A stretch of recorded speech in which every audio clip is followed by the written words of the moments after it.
You are now tuned in to the newest Bills Mafia production, Fanbase Sports. Join Jarek Hall and Kari Demos as they take you around the world of sports every Tuesday night at 7 p.m. Eastern, only on the official network of the original Bills Mafia.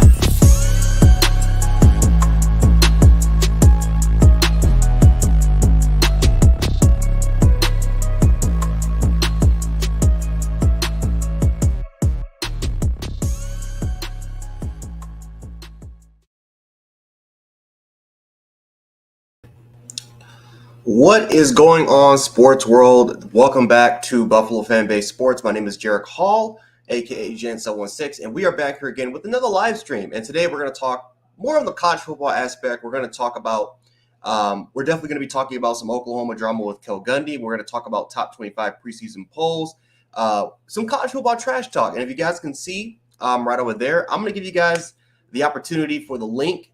Hit the link if you guys want to try to join up the panel, have a discussion. We could talk, have some college football trash talk or any sort of trash talk. Today it's just kind of be more of a laid back, chill type episode. We're not going to get into that many topics and that stuff like that. So if you guys want to definitely join on the panel, have some conversations, just have yourself a good time, talk some trash. The link is below the description if you guys want to do that. If you're on YouTube, if you're coming from us on Twitter and Facebook, again, you guys can jump on YouTube if you guys want. If you want to try to, have that conversation. But if you guys just want to sit back and lay back and just chill out for a little bit, you guys absolutely can.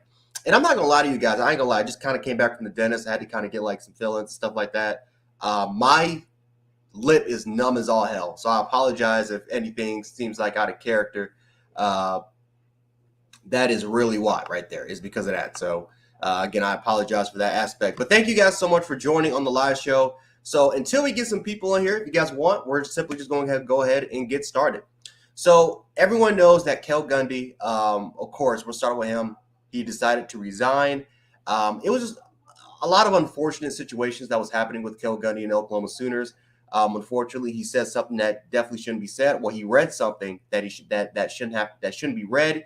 He knew about it, we're not going to mention the word, but it was out there, and this is basically off of reports, right? This is not really factual, but this is just based off of reports, is that, for the most part, some of the, again, there was some kind of talks that players were, they were told to be silent. They were told to be silent. And this is, Cale Gundy's daughter even said that, like, listen, Brent Venables, you're lying or you're not taking accountability, because Brent Venables, he came out with a statement, basically said that, listen, man, we don't condone that here. It sucks that it happened to him because he's been a huge part of the Oklahoma community for years, but we don't tolerate that here. And at the end of the day, he made the right decision by resigning.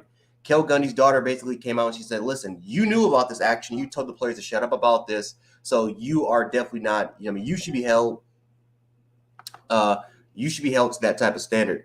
Yo, Tyler, man, what's going on, brother, man? Appreciate you for having me, man. Tyler, if you want to jump on, man, click on the link. And we can have a discussion. I know you want to talk about some Ole Miss. We can definitely talk about that if you want, man. But yeah, I mean, this whole situation with Brent Venables is just pure drama. It's just absolute, just pure drama, it's pure madness, and it's something that unfortunately it's not really a good start for Brent. I mean, when you actually kind of take a look at it, you got the racism, you got some of these allegations going on. Now you got your coaching staff acting up with Mike Gundy. You're kind of revoking scholarships in a way for recruits taking other visits. It's not really a good look for Gundy, for Brent Venables. I almost called him Gundy. It's not really a good look for Venables. I'm not going to lie to you, man. It's not really a good look. So hopefully everything can get situated. Hopefully everything can definitely go back to normal. But this could have a huge impact. This can have some implications as far as recruiting, because you don't think parents are snooping around? I mean, trust me, I'll be on these Twitter spaces. These parents, man, they're on Twitter, they're on social media, and they're on Twitter spaces. They're snooping around. They're having discussions or certain conversations with fans just like myself, and they're talking about the recruiting process and learning for a couple parents recruits. I mean, they don't play about stuff like this. So this could have some implications for Oklahoma. I wouldn't be surprised if we see some decommitments, if we see some players that maybe had an interest in Oklahoma decide to maybe back their son out. Like I said, these type of situations have implications. So the situation was dealt with, but the long-lasting implications could have an effect, especially if more information comes out about Brent Venables telling his players to shut up about the situation, or maybe, that even though Brent Venables, it's not entirely his fault, at the end of the day, it still can have those long-lasting implications, because, again, I mean, not telling the players to go to administration and tell them about the situation, that's something that I think the NCAA and even the Oklahoma, athletic director, as far as their staff, don't kind of want to play about. So we'll see what happens when it comes to Gundy. It sucks. I'm not going to lie to you that this had to happen, but, at the end of the day, it is what it is. It is what it is. It's just an unfortunate situation, a very, very unfortunate situation. Hopefully things can get cleared up. But, it sucks, man. It sucks for Gundy. It sucks for a lot of those players because I know that the long-lasting relationships and just kind of the impact that Gundy's had. I mean, he's been there for a long time. So just sucks overall wise that we had to at least be in these matters. But at the end of the day, you need to be held accountable for your actions. And, if you got to pay for it at the end of the day, right? We all got to be accountable for, our actions if we do some crazy stuff like what Gundy did. So it is what it is. But kind of moving on to the next topic real quick. Definitely want to talk about the preseason top 25 poll real quick, because for the most part, the coaches poll was implemented. And before we got to get to a comment real quick. Brock, the link is open, bro. If you want to, come talk some college football, man, click on the link.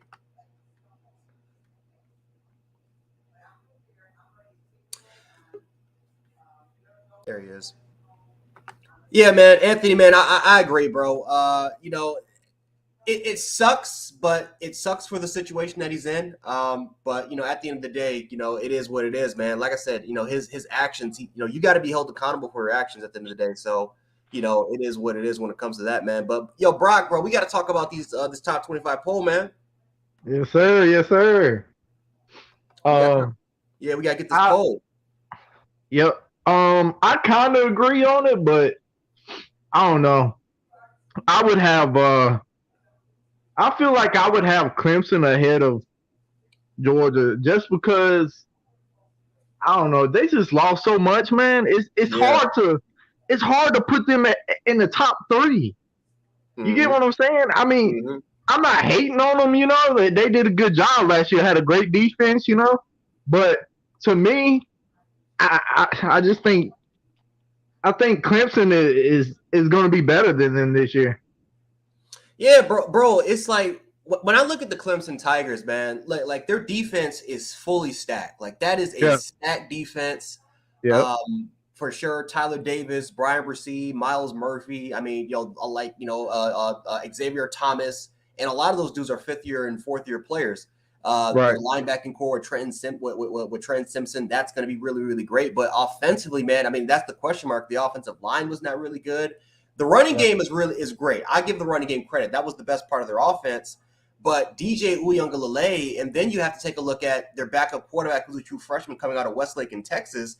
Is he going to be ready for the spotlight? Because remember, Trevor Lawrence, as many people hyped up Trevor Lawrence and as great as a freshman season he had, like a lot of people kind of forget that he struggled those first 4 games. He struggled those first 4 games. So it's going to be a transition, man. It's going to be a process. Well, I think it's going to boil down to DJ might get benched, and they might put Klubnik in because I don't know. I think DJ he may improve. You never know. I mean, it's possible that he has improved, but if he hasn't, Dabo's going to take him out of the game. That's for sure. Bro. Yeah. But let's see, who else was in the top 6? Alabama was 1. Who was 2? Ohio State was, right? Ohio State. Then it was Georgia. Then it was Clemson. Mm-hmm. Who was 5 and 6? I can't remember. Notre Dame, wasn't it? It was Notre Dame. Oh, so I got the polls right here. So so Notre Dame is actually behind Clemson. They're 5th. Wow. Yeah, they're 5th. I mean, I don't know much about Notre Dame. Notre Dame, they're going to be solid. Notre Dame is going to be solid for the most part. But I don't know if I would necessarily put them at 6. I can understand in a way though why they're there, because I think at the end of the day, looking at their schedule, looking at the talent level, and then they have a pretty solid coaching staff. That's easily going to be a 10-win football team. Easily going to be a 10-win football team. But yeah. you know, It's they're just a confidence playoffs and stuff like that. Like no, they're not going to go nowhere near that. See, Alabama has to earn theirs, man. It ain't no easy schedule. That's the problem. Yeah, because you're in the West. You're in the man, it's tough. That's why you seen a big difference when Alabama was healthy in the SEC championship.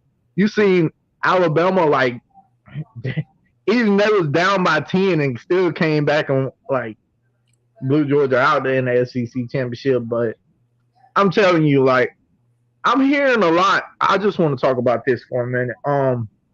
Because I've been watching all the videos, all the fall camp, Nick Saban, Bill O'Brien, and I'll listen to all of them. And Coach Saban said that Tyler Harrell, he's hurt right now, is my understanding. He's hurt.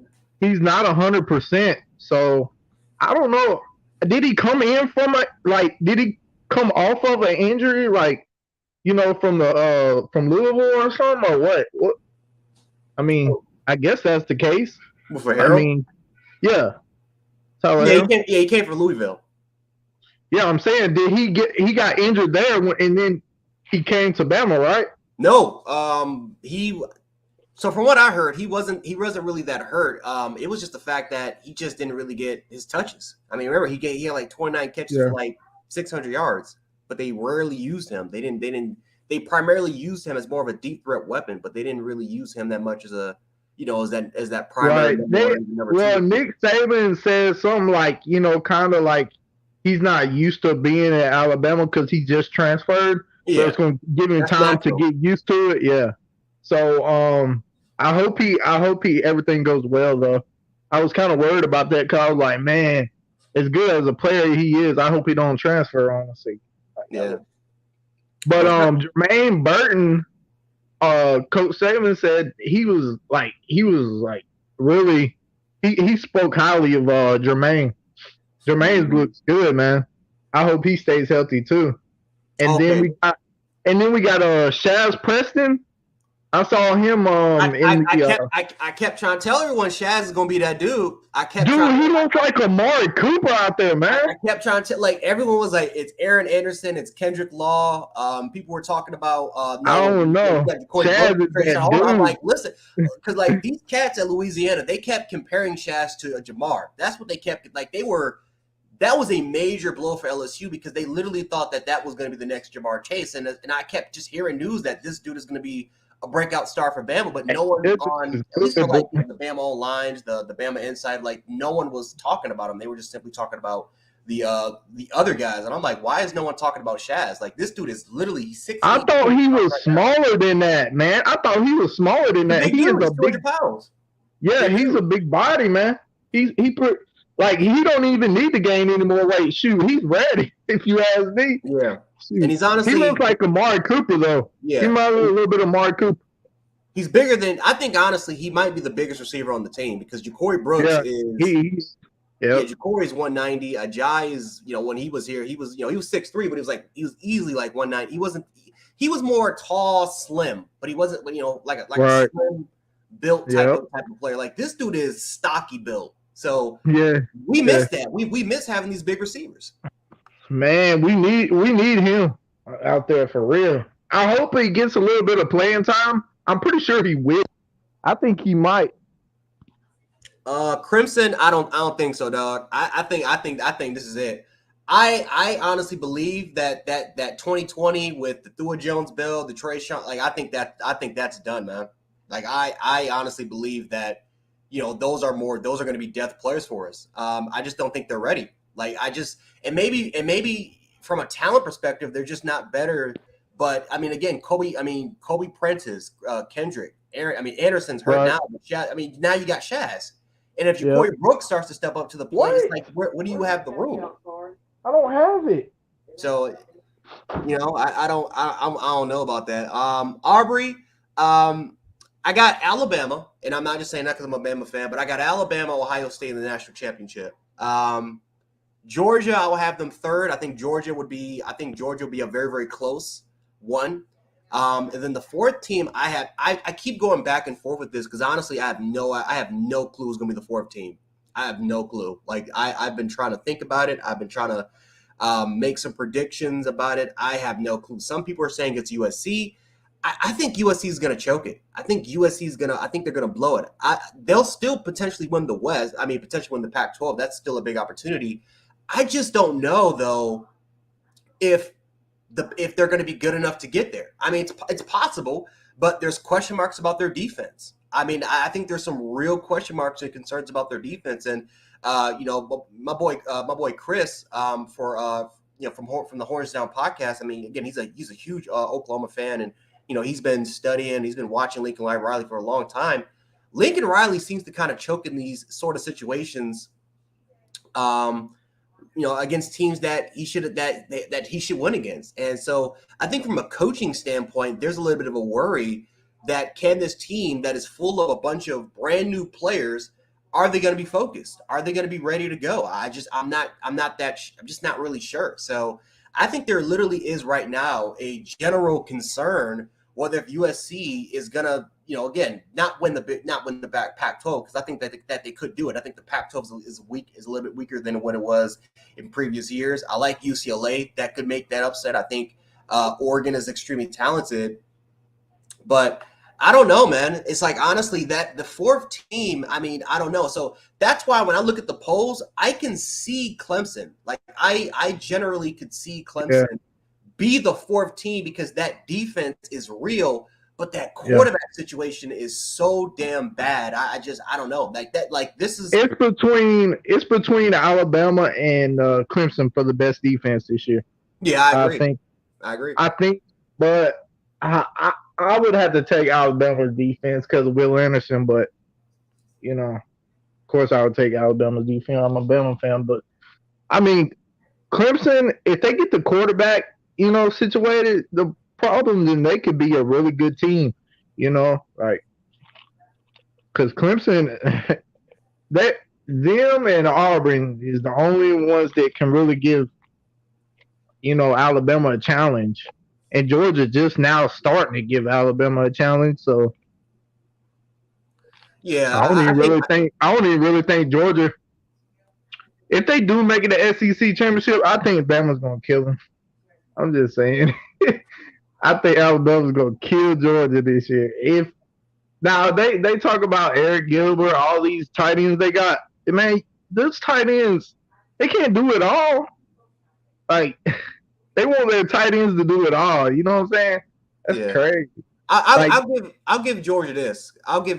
Is because they don't necessarily need the 1,000-yard receivers. Like they've been fine with just rushing the football, like playing how Alabama used to play, which is just rushing the football with that pro-style offense, right? Physical offensive line. Have receivers that they're not going to get over 1,000 yards, but they're going to make those. They're going to make contributions. They're going to make plays when necessary. Oh yeah, no doubt. Yeah, and then they have to rely on their defense. I think the question for Georgia is this is going to be here where I think even though defensively they're going to be fine, that's still going to be a really good defense. At the end of the day, when you lost that much talent and now you have a lot of guys that weren't even a part of that rotation or maybe had a small part of that rotation, now you have to rely on those guys to really step up and take on that challenge as far as making that defense great. But I don't think their defense is going to hold nobody to 10 points again. That's what I was about to get into. That's exactly what I was about to get into because that offense has to step up, and now that offense has to be that 42, 43 point per game type of offense. Now that offense has to be 400, 500 yards. And again, I mean, a lot of Georgia fans will argue, well, we've always had a great defense, and under Kirby Smart, that's going to continue to be that way. Well, look at Alabama. There were times. I mean, Brock, you'll be the first one to say this, but how many years have we had the generalization that Bama's defense is going to be great year in and year out? And then when we have those years where the defense becomes a liability, we're like, what the hell is going on? Right. Well, at some point, talent does catch up with you. Experience and talent catches up with you at the end of the day. Yeah. And I'm telling you, I think Georgia may not take a big hit, but they're going to take some kind of hit because these guys are coming in with no experience. You know what I mean? Like, so it's gonna it's going to be some downfall to it, man. I mean, it's not going to be like an elite defense. They think it's going to be elite. How's it? I don't see it. Yeah, and I think, and what we mean by elite is having a top 5 defense, top 5, top 10 defense. But Yeah. I mean, what that Georgia defense did last year, I mean, that Georgia defense was the reason why they made it to why they won the national championship. It wasn't because Yeah. it wasn't. I mean, Alabama has never not been able to score. That was crazy. That's how good their defense was. But I don't see that happening this year. I don't see that happening. And so Terrence, Terrence has got to poke some fun. He's got to poke some fun, man. Listen, Terrence, we give y'all that. We give y'all that. Yeah, y'all won the game. Y'all won. Well, now we're on to next year. Fall camp has started. We're not worried about last season. Yeah, we're not talking about the last season. We talking about this season. What y'all gonna do in 2022? Your defense ain't gonna be elite this year. Now when unexperienced, you don't got no experience on that defense except for Jalen. What's his name? Carter. Jalen Carter. Like Jalen Carter's gonna be a dog. That's for sure gonna be a top 5 pick next year. Yeah, he is. He's good. I haven't seen his highlights, but I seen him when he played against Alabama. He's good. But he's really good. He's not better than Will Anderson to me. Will Anderson's best. Somebody said Nolan Smith was better than Will Anderson the other day. I said, what? You crazy. This man had how many sacks? 17 and a half last year? Will Anderson put up 30-something 32 tackle for loss and 17 and a half sacks, man. And he did it. And Dallas Turner, he didn't play but 10 games, I think. And he had 8.5, I think, or 7.5. Dallas Turner, I'm telling you, he's going to have a good year, too. I'm trying to think, because Dallas played in the A&M game. That was the first but he didn't play a full season. Start. Yeah. So after that, then it was 7, 8, 9. Yeah, he played like 8. He played like 9. I think 8 or 9 games. Yep. And had that production. That's insane. But no, Will Anderson. Exactly. I mean, he did that on an injured ankle. He literally played on a hurt ankle and put up those type of statistics. Hey, if you ask me, he's going first round next year, no doubt. Him and Will. That could be. They're going first. I'm telling you, Alabama may have 5 guys go in first round on defense. It's possible. Yeah, I think they will. I think. Let's see. Oh no, go ahead. Go finish real quick. Will Anderson, Dallas Turner. Mm-hmm. Wait, hold on. Is Eli Ricks? Ain't he? This is last year, right? Yeah, Dallas is not going until 2020 next year. Dallas is going next year, but it's all the draft eligible players that are projected to be first round picks right now is Jordan Battle. I don't know about Malachi Moore and Brian Branch. I think both those guys are going to go outside of it, but it's Jordan Battle, Anthony Steen, Jamar Gibbs, Bryce Young, Will Anderson, of course. Eli Ricks? Yeah, then Eli Ricks. And I think that's about it. The rest of it, I mean, you got the DeMarco Helms. You got the DeMarco Helms of the world. Then you got, you got the Malachis, the Brian Branches of the world. Alabama, if they do it right, I think that they will definitely get over 11 or 12 draft picks. They could potentially match Georgia's record or maybe break it.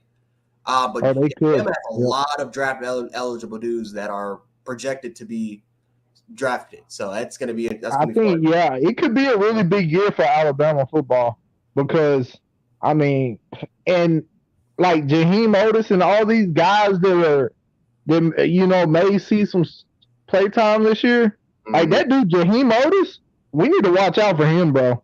Yeah. Jaheim Otis. And that's honestly what we need, man. We need 400 pounds. Yeah, Timothy Smith could break out. Man, but we need that big guy that can just stuff the trenches. I think that we've honestly been missing that for the last couple of years. We missed that big dude that could just stuff the trenches in the run department. Yeah. Yep. I missed that, man. Brock, let me ask you a question, man. What you think about because Tyler talked about this, and a lot of Ohio State fans have kind of said the same thing, that if they can just generate a top 10, top 15-ish, top 20 defense, then that's going to get them to a national championship. What you think about that? Yeah, I heard that the last few days people have been saying that. Yeah, I do, but I think the defense has to be better for Ohio State than last year, because last year Michigan ran the ball down y'all's throat, man. Michigan ran the ball down your throats. I know, like that was terrible.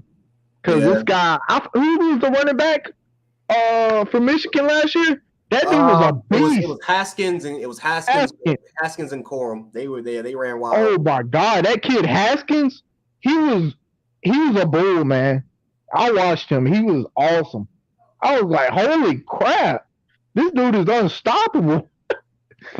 This dude was just running over Ohio State's defense. I'm like, man, he wasn't letting off neither. And it was like, I think it was snowing last year when they was playing out there. Yep, it was snowing. It was, wasn't it? Yeah. Mm-hmm. Man, that jump. Whoo, that's a tough ball right there, man. Tell you. Playing in the doggone snow. And you're from New York, right? Yeah. So it was a lot down there. Yeah. Yep, live in Buffalo. So I know. So trust me, I know, man. Like that late November period, that's what starts to kind of fall. Yeah. So I'm not, So Ohio State, I mean, they have all the capability in the world of, being tremendous. I mean, you look at their offensive firepower. I mean, they got a nice offensive line. Travion Henderson with Williams is going to be a nice running back duo. And then you look at the receivers. I mean, Ohio State, I mean, that's one thing we'll give credit to them too, man. They know how to develop. And when you have a coach like Brian Hartline, man, there to just coach up those kids, I mean, that is absolutely special. So now you have to deal with that. And, and then, again, you lose. I mean, they're in a very similar situation from Georgia, but Ohio State, they've shown that they can just replace them like it's nothing. I mean, these guys have lost 3 first-round receivers. And I mean, they recruited for 23 already. They got the best wide receivers out there. They got Jackson Smith and Jigba. I mean, you got Jackson Smith and Jigba, Marvin Harrison Jr., the Amika Abuka kid. I mean, that's the next lineup right there. Yeah, Ohio State's going to be tough to play when Alabama has to play them in the national championship this year. That's going to be a good game. But I'll tell you what, that guy, their running back, Henderson, and he's a dog too. Trayvon's a beast. He's a doggone beast. But last year, 2020, when we won a championship against Ohio State, he ran the ball down our throat a couple times too. He was a freshman last year. He wasn't there. It was who was that? It was Master T, because Trey Sermon got hurt, and then Master T came in as the backup, and he had a couple good runs. I'll tell you what, that dude, he was running the ball pretty good on Alabama in that national championship of 2020, though. Mm-hmm. He's pretty good. He was pretty good. He's in the NFL, right? No, Master Teague. I don't. He might be there. I think let's see. Is he still with Ohio State, or did he get? He didn't get drafted. I know that's for sure. So he's either an undrafted free agent, or he is with a team right now. Okay, yeah. So he went undrafted. He's with the Steelers. He's with the Steelers right now. Oh, he is. Oh, okay. Mm-hmm. With Mika and all them. Okay. So, somebody said Mika. Because I be on Dog Nation, sometimes, and I'm that guy BA for Dog Nation. All he does is talk about Nick Saban and Alabama so bad. Like, he criticizes Nick Saban so bad, dude. Come on, Jazz. For 41 years they didn't do shit, and then they gonna win a championship and talk the most shit, dude. It's like, bro, where were y'all 41 years ago? I wasn't born back then, but they think they're the next dynasty, man. Like they think that they're just gonna usurp Alabama, and I think that they're definitely gonna be in a reality check because and I'll give Georgia credit. They're up there with us. I think that they're up there with us for the most part. They know how to reload. They know how to reload like how we do. I mean, but they can guess move a what? bunch of guys and be fine. Alabama, all of Georgia's good players that would be going there if they supposed to go there, like Caleb Downs, all these number one players in the country, man, they all choosing to go to Alabama. You know what I'm saying? They want to be coached by the best, and that's Nick Saban. That's just the way it is. And that's the thing what people don't understand. What Nick Saban has done, his track record at Alabama is going to bring players in no matter what. No matter if it's NIL, it doesn't matter, bro. Just a few months or a month or two ago, Nick Saban's not going to have the number one or number two class anymore. He's going to the NIL is going to take him under. Okay, that's why we're number two right now recruiting, and we're going to be number one, I believe, because I still believe we're going to get Cormani McClain. I still believe that, and I'm hoping we get Kelby Collins. He commits the 13th of this month. It's either us or Florida, from what I heard.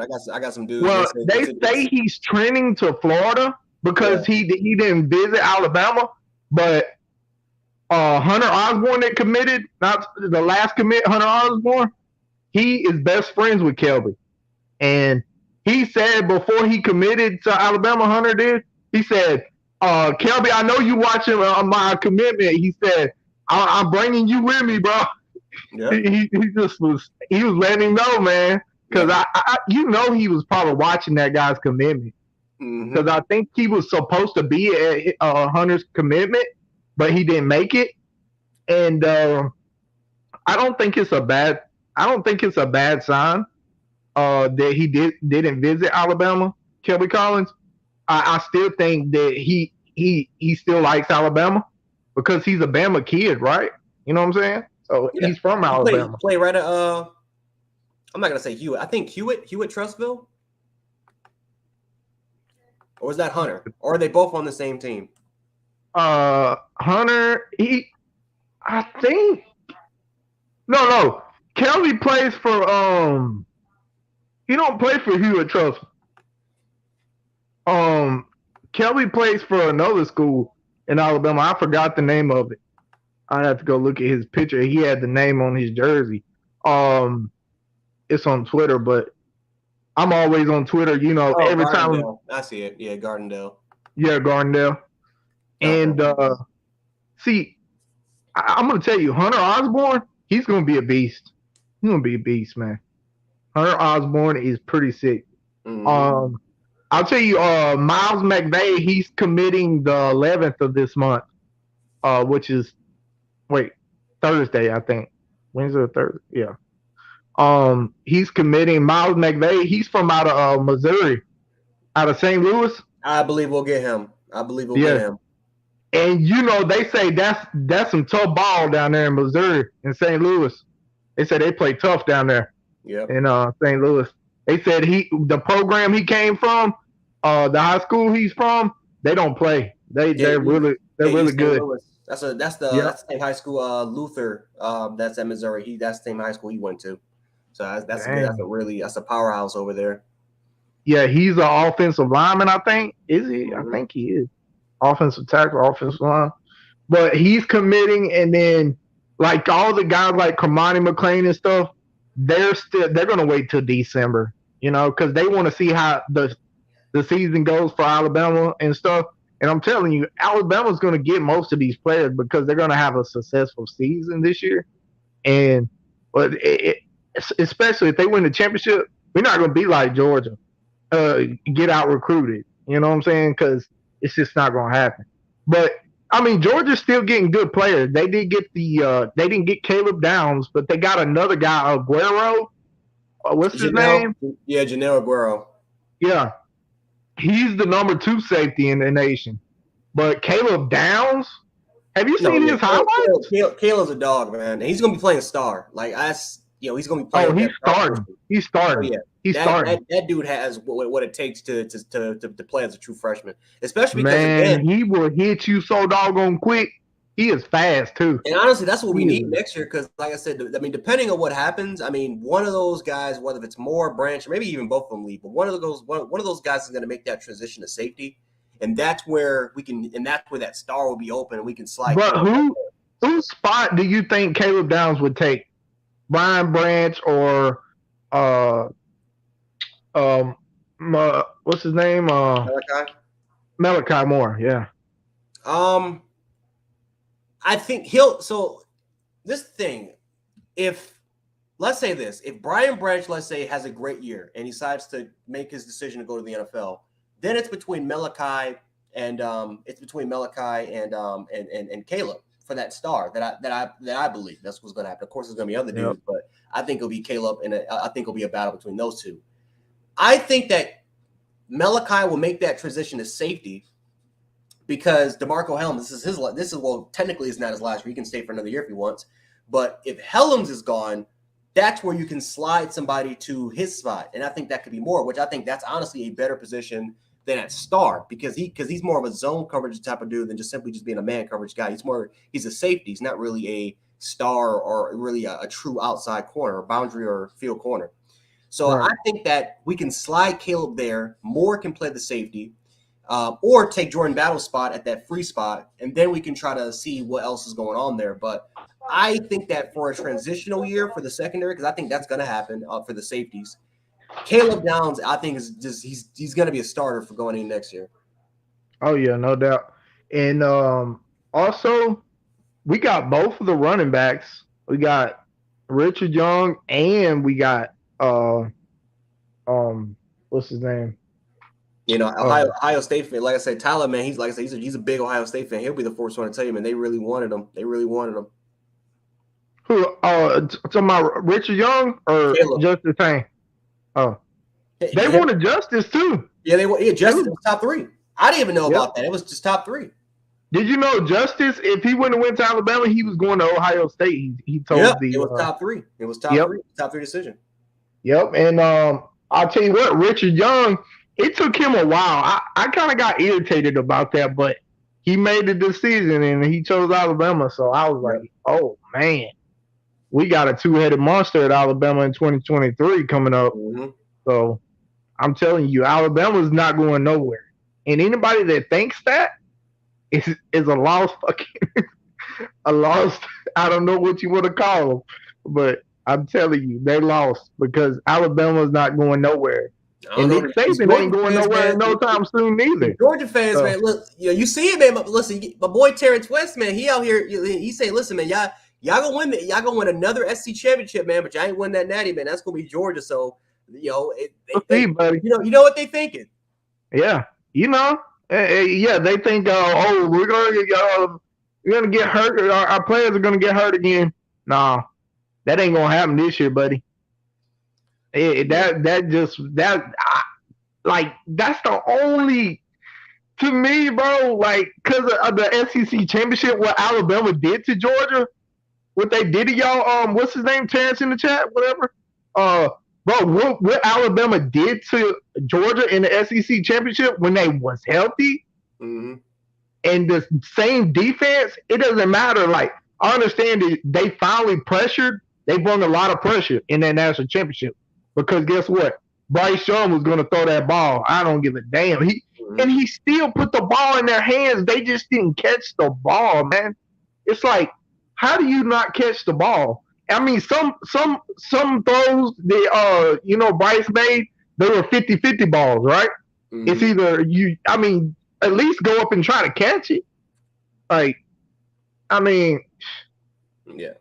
I'm telling you, Bryce Young had both, I think, Nakobe Dean and one of the other guys on Georgia defense right in his face, and he threw it to Latu for a touchdown. And that's when we had the chance. We had the chance to win the game right there.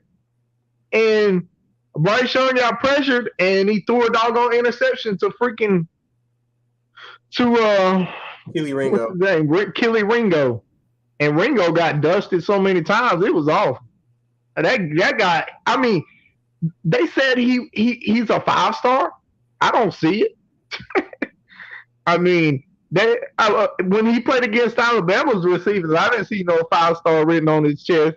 I'll tell you that. But I mean, if he's a 5-star and he was a freshman, I mean, maybe he'd be better this year. But I mean, against Alabama, maybe against everybody else in the East or whatever on their regular schedule, he didn't play that good. He played like really good, but against Alabama's receivers, he got his ass whooped. Just saying. Yeah, but Georgia fans, I mean, for the most part, no, they have the right to be excited. I mean, I get it because literally we were like that.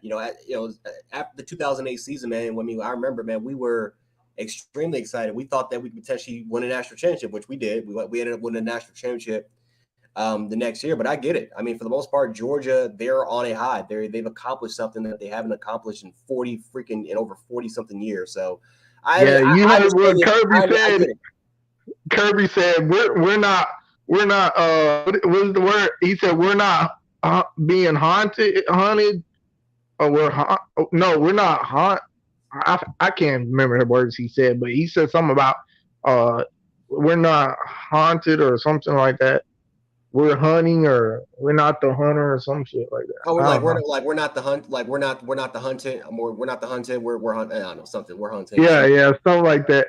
And he said he's not worried. This is what Kirby said in his press conference, SEC Media Day, and he said recently. And he said that he's not worried about replacing what has all the guys that left. He's not worried about that. He says these guys that are coming up next are just as hungry as the other ones. They want to be like the ones that just came, which is probably true. But when you have no experience. You're learning. You get on the field, you think it's easy out there, and when you get your chance, I mean, you find out real quick it's tough. I'll say this. I'll say this about Georgia. The good thing about Georgia is the fact that they have an entire season to try to get that situation fixed. Because by the time they get to the SEC championship game, then there's no more he's a freshman excuse. Like that's gone. That's all. That's out with. You're done now. I mean, that's the regular season. Right. They've had enough games to get that experience. Now you're in the big time. Now you're in the SEC championship game. Now who's better? And the thing about Alabama and Georgia is that it's simply just those two, and then it's just the rest of the pack. There are teams that maybe have the same talent as Alabama and Georgia, but they don't have the combination of experience, coaching, and then of course talent. So that's what Georgia and Alabama has been able to accomplish over the last 5 to 6 years. And I think it's been a dogfight. Yep. Again, it'll be Alabama, Georgia for the SEC championship game, and I have both teams making the playoffs. I think Georgia will go undefeated. I think Bama will go undefeated. I think we'll go to the SEC championship game. Whoever's the winner, we'll get the number 1 seed. Whoever's the loser, we'll get the number 4 seed. And then, so that's why I'm saying, I mean, it's a real possibility that both teams could play each other for now in the national championship again. It's a big possibility because Ohio State, I mean, they have to worry about not really screwing their opportunity because Ohio State's biggest detriment was their defense. So if we see the same concerns we saw from last year, I wouldn't be surprised at all if maybe there's a team or two that can give some fits, give them some problems, and maybe they lose a game that they're not supposed to, and maybe that might ruin their chance. The same thing with USC, the same thing with Clemson. There were just certain things that they just couldn't really overcome. So we have to see if those schools can have the ability to do it. Again, I got Bama, Ohio State in the national championship game because I think Ohio State and Georgia. I think Ohio State will match up with Georgia. I think Ohio State will beat Georgia, and that's honestly we were robbed of that matchup because Ohio State's defense couldn't get the job done. Oh yeah. But I just we'll see. I mean, it's a real possibility that we end up playing Georgia for the national championship again. I mean, yeah, but I mean, like a lot of these sports centers or whatever. I'll tell you one. I can't think of the one that had Georgia at going and getting put out by Alabama. They were number 5. They had them that first exit out. Eliminated, and also they had UGA and Baylor I think Baylor was 4 and UGA was 5, and I think Bama put out Georgia, and Baylor got put out by somebody. That's what their their prediction is or whatever. But I I mean I don't see Baylor making it. I don't know. No, Baylor's lost too much, and again, Baylor's not. They're not Bama. They're not Georgia as far as their talent. So now, Yeah. we're gonna find out if they can have the ability to reload. I don't think they're gonna be doing it because they don't have the talent that can replace the production that they had last year. That's a well coached football team. That's a really good football team, and I think they'll win about 9 or 10 I would games. put Notre Dame before them. Yeah. Yeah. I would put Notre Dame. But I don't think Notre Dame Notre Dame would be in the playoffs, but I could be wrong. But I think they'll lose a couple. I think they'll lose 2 or 3 games. They'll be like either 9-3 or 10-2. I mean, I think Tennessee's gonna give everybody a run for their money this year. Oh, yeah. A lot of people will give us a run for their money. Tennessee be really sneaky and really good. Mm-hmm. It's possible. So, like like these Georgia, like BA over there on Dog Nation, Bailey on whatever, he said, Tennessee, we're gonna kill Tennessee. Okay, you'll see. You think that about Oregon? I think Oregon's gonna give Georgia hell. I think Georgia can give Oregon can give Georgia hell if they really play a good game. I think so. Possibility. Yeah, I mean, Oregon beat Ohio State last year, and no one in a million years thought that was going to happen. So it's possible. Like I said, I'm not ruling out. It's a big reason why with Texas, I'm not ruling out Texas because I've seen us get beat. I've seen us get beat by a quarterback that barely completed 50% of his passes. Like anything could happen. Right. Anything, especially in week 1, anything could happen. So it's like I'm up, and I think that if the entire team should be up, you should not lose focus, you should not lose confidence. Go in there, handle your business. Again, realistically, Georgia should destroy Oregon, but it's all about do you have the certain areas? Do you have that are considered a weakness? Do you have that covered? Which is for Georgia, it's their experience on the defensive side of the ball. Is that covered? Is offensively, can the offense continue to step up to the plate? There's some question marks about a lot of those teams that, we're going to see. And it's just about week 1. Can you hide those weaknesses? So it's just something we have to find out about. Yeah, just like Alabama's got question marks. I mean, we got a lot of we got a few question marks about our team. I mean, our offensive line for real. That's for sure. I think they'll be better though, man. I think it'll be a big difference. Yeah, because I got confidence.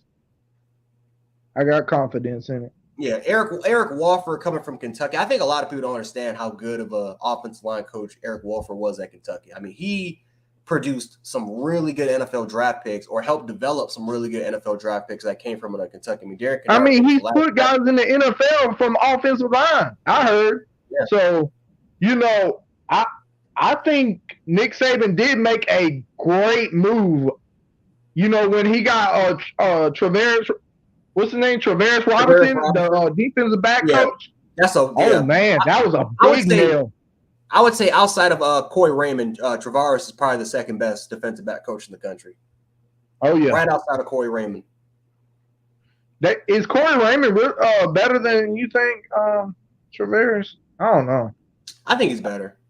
I think maybe the last 10, 15 years. I mean, Corey Raymond, what he's been able to do from a DB perspective was really, really high level stuff. I mean, you can make an argument. I mean, like I said, if you put Robinson number 1, I don't have a problem with it. But it's like those are the top. I think it's those guys, and I think it's just everybody else.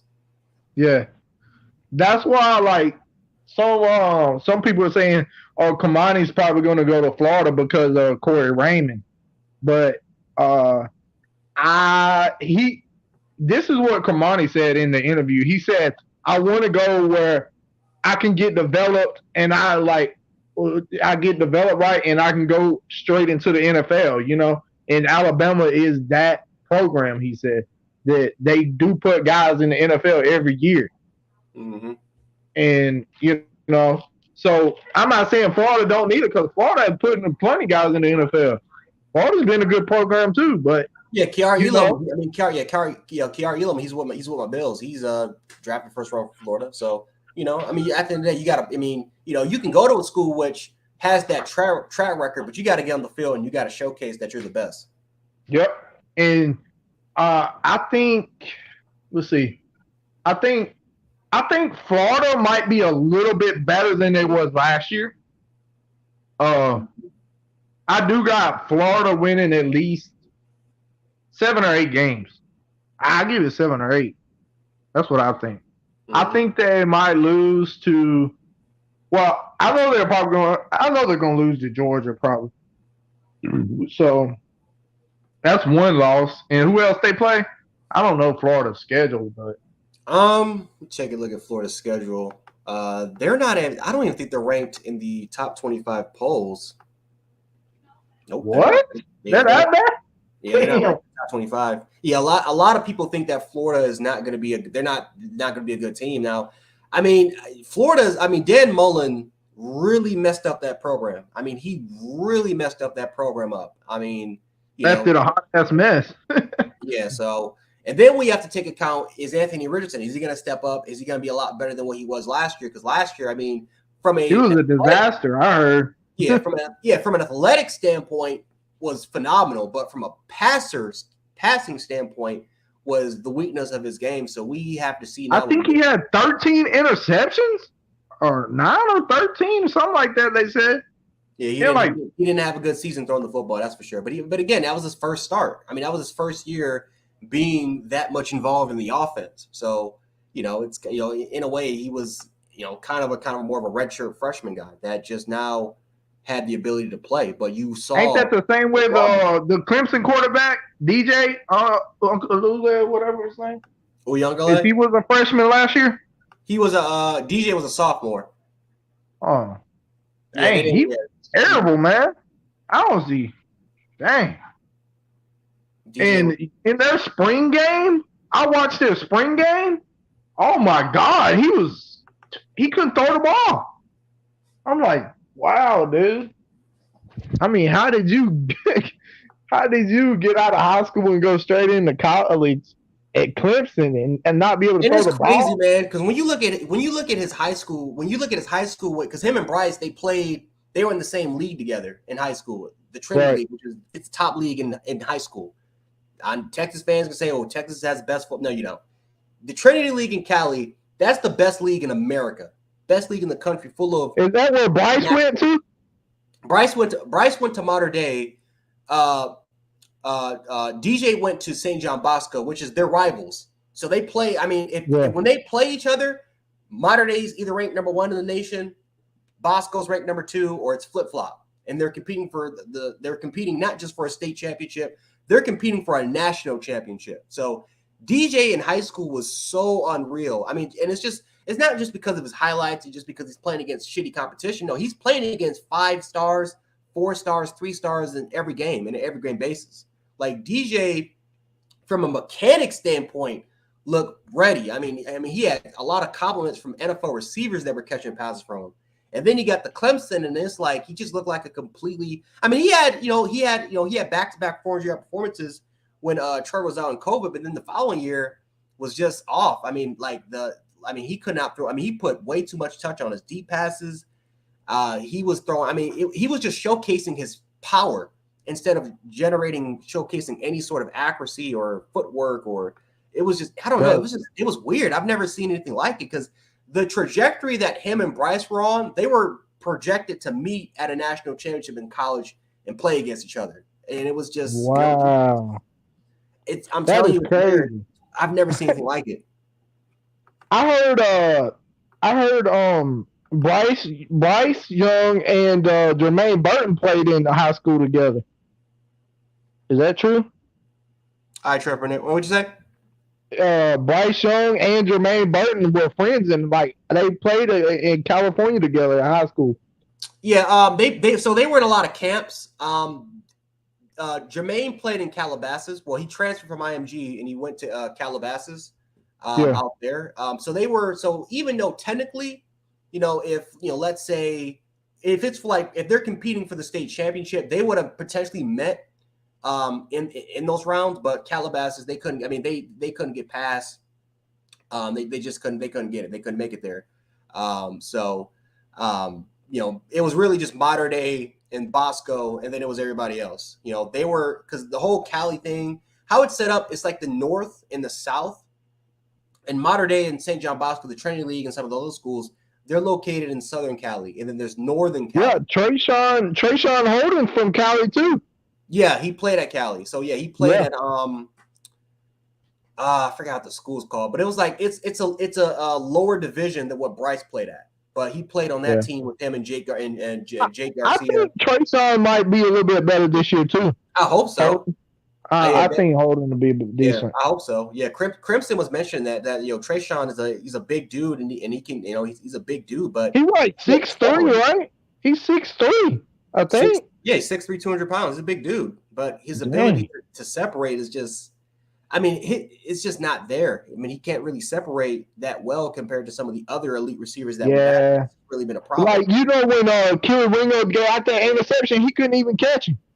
Mm-hmm. Trayshawn Holden was there, like, he was right there behind him, and he couldn't even catch him. I'm like, come on, man. Like, damn. I think he just wasn't even trying to catch him. It looked like he was just jogging, down the field. And that was the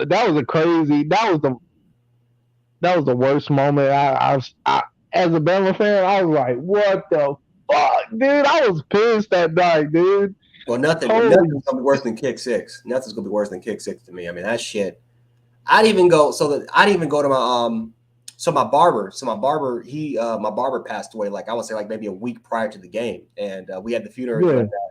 But there was supposed to be like kind of more of an after party to kind of celebrate, and it was supposed to be right after the Bama and Auburn game went off, and I didn't even go. Like everyone went. I didn't even go because I was pissed off, and my mom she was begging me to go.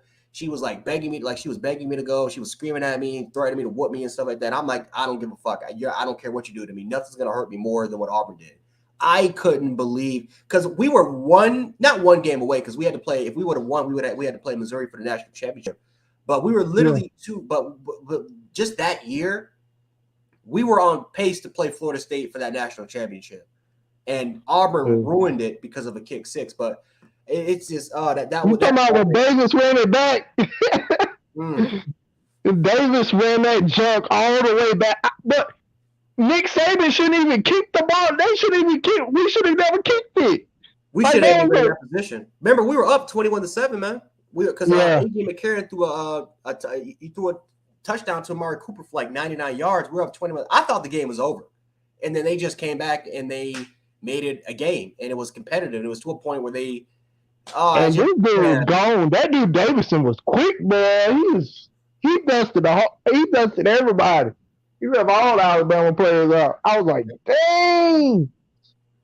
And then they rushed the field. They do that shit at Auburn. Mm-hmm. They got fined so many times. Every time they play Alabama and beat them, they always rush the field. I'm damn. Notice how we beat Auburn and we never rushed the field. That's just that's what we're supposed to do. I mean, why do they do that? Are they overwhelmed? Oh, we beat Alabama. They're like, damn. Just like Georgia, they're like, oh, we beat y'all at the national championship 33-18. Oh, okay. Well, we beat y'all how many times for the national championship? We beat them in 17. Yeah, we beat them. We beat them once for the national championship. Hold on, my phone's ringing real quick. All right. I don't know what this is.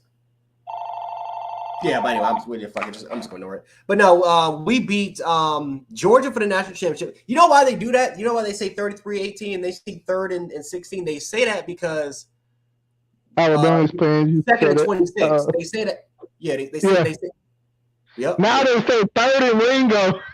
3rd and Ringo. I'm like, dude. I mean, first of all, even he caught the pick. That's a game that sealed the deal.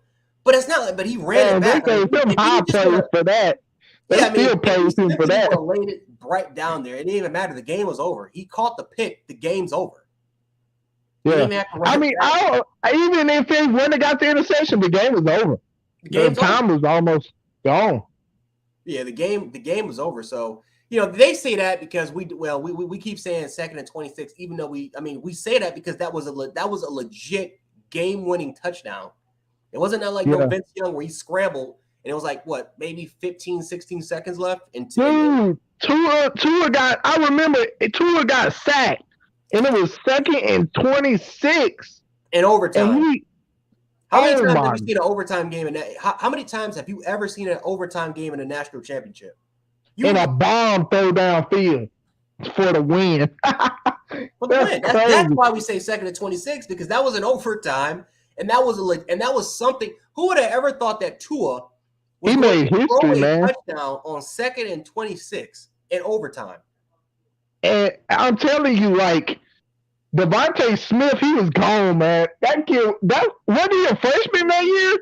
Yeah, he's a freshman. Oh my God, that dude was gone.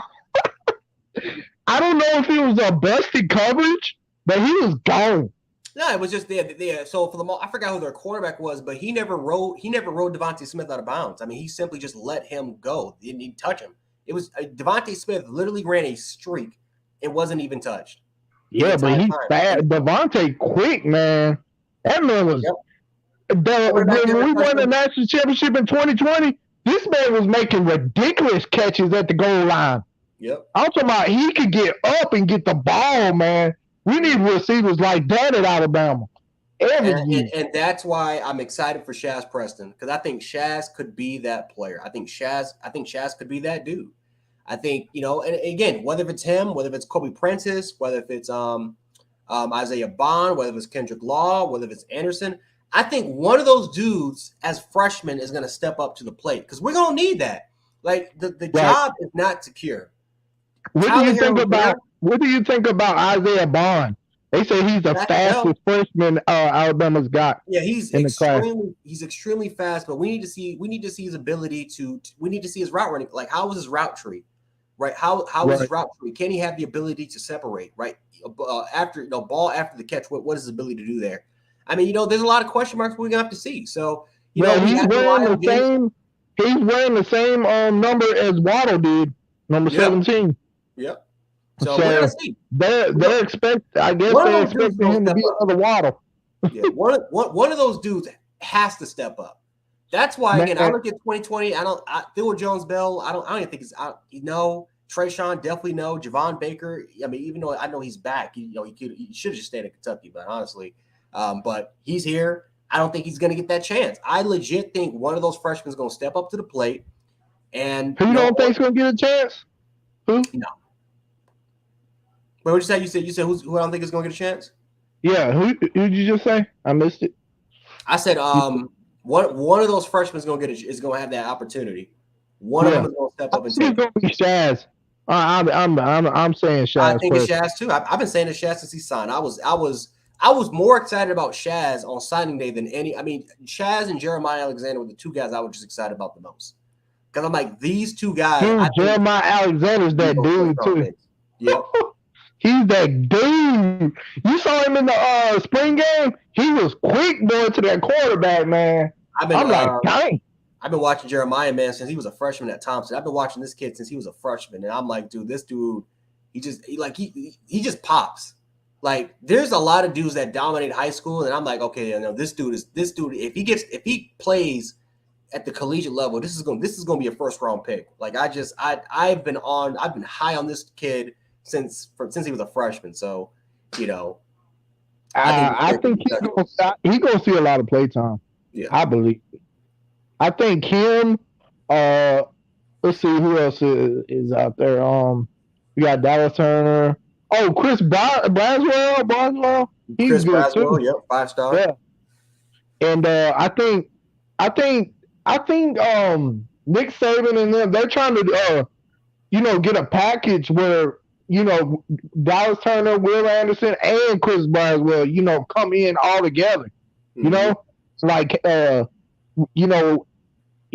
not every play, but like every now and then they run a 3-man, 3 linebackers. Yep. I think that would be sick. Yeah. I think Chris Braswell, man, he was on the Touchdown Alabama, the Stephen A. Smith.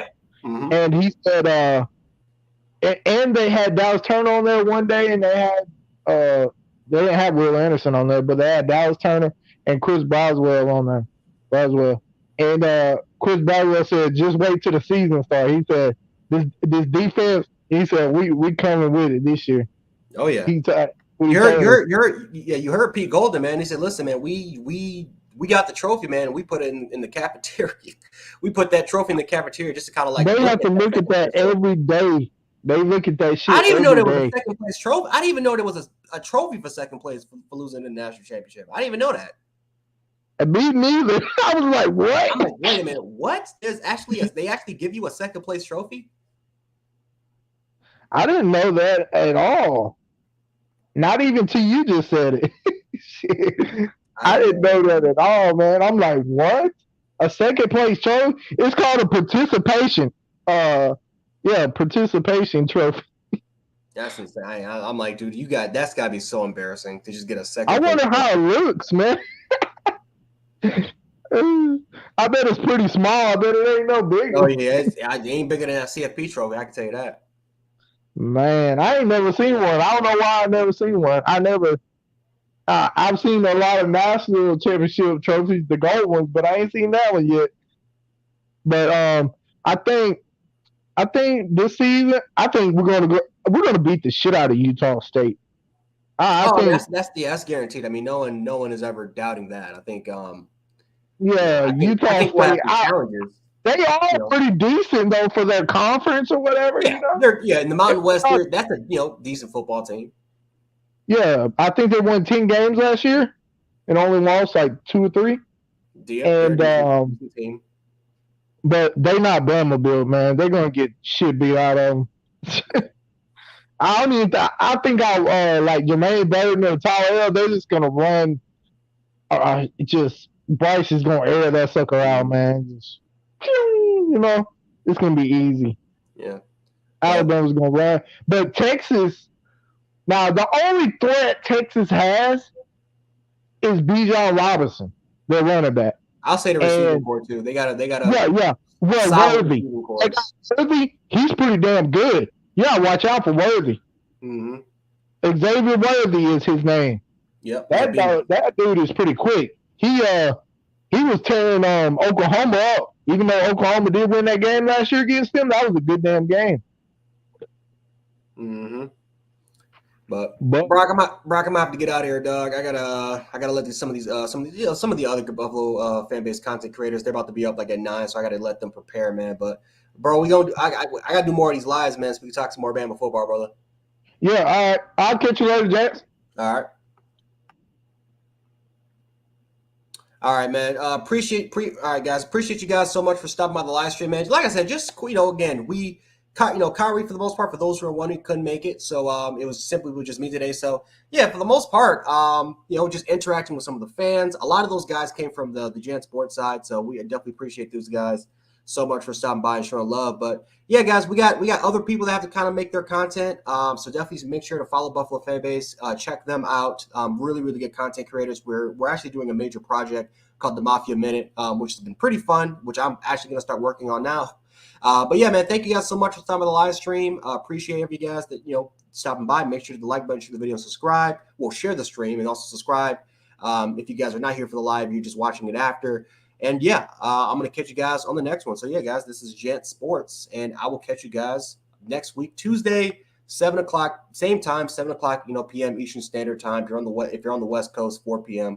And then of course Eastern Standard, not Eastern Standard, but if you're on the Central Time, that is when it's 6:00. So make sure to stop by then. But yeah, man, appreciate everyone for stopping by. Tyler, Brock, got productions, Crimson Brave. You guys know you are. Terrence West, even as a Georgia fan. We appreciate you guys so much stopping by, man. And yeah, we'll catch you guys on the next one. Peace.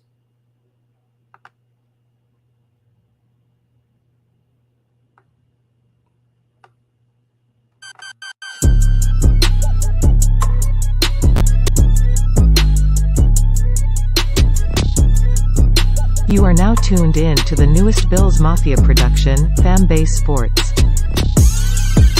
Join Jarek Hall and Kari Demos as they take you around the world of sports every Tuesday night at 7 p.m. Eastern, only on the official network of the original Bills Mafia.